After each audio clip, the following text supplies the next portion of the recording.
Finally gotten around to going over the numbers of the machine's performance for measuring the logs of what was processed this winter.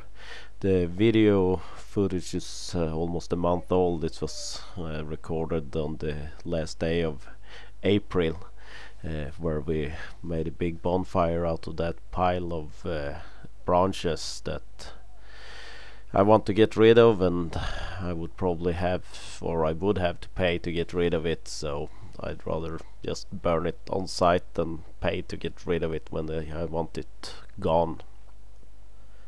The rest of the video will be just about the numbers. If you don't like numbers, stay and look at the bonfire and ignore the numbers, or skip this video.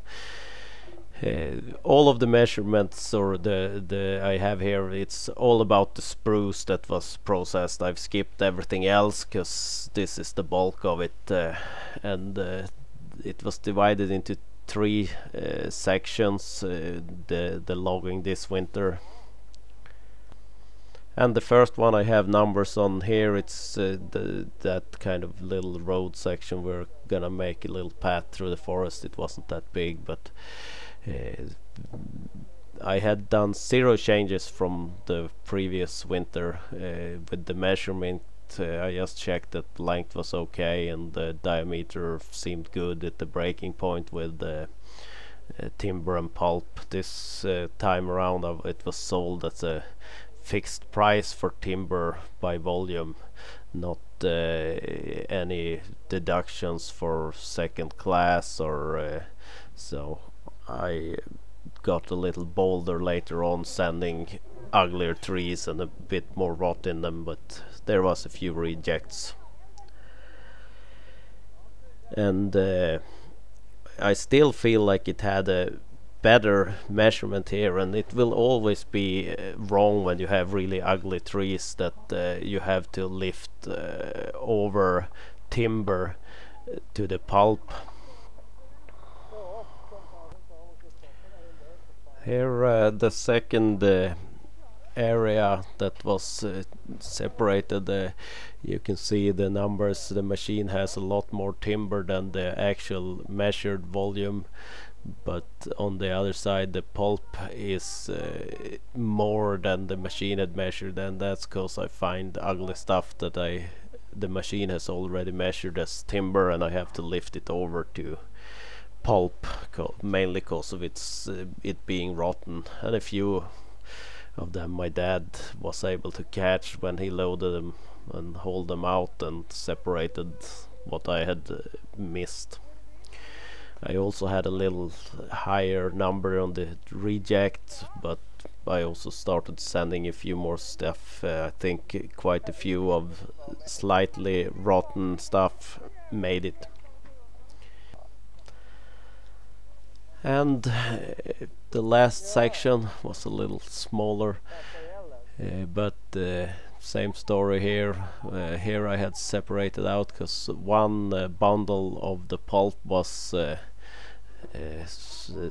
downgraded to a lower class. They have like 2 classes and rejected stuff, but other than that it's the same story.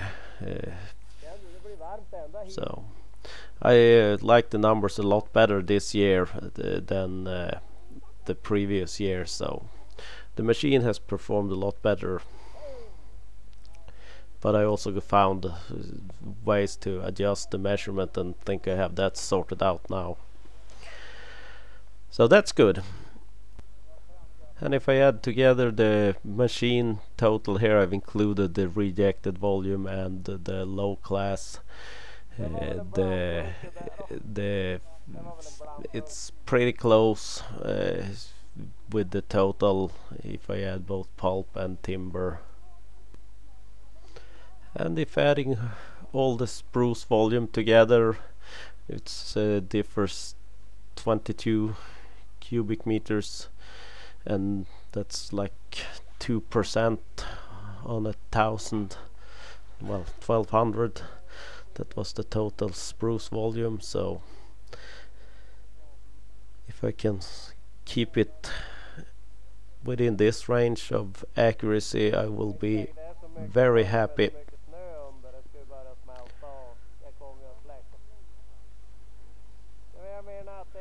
Little work on the forest machines.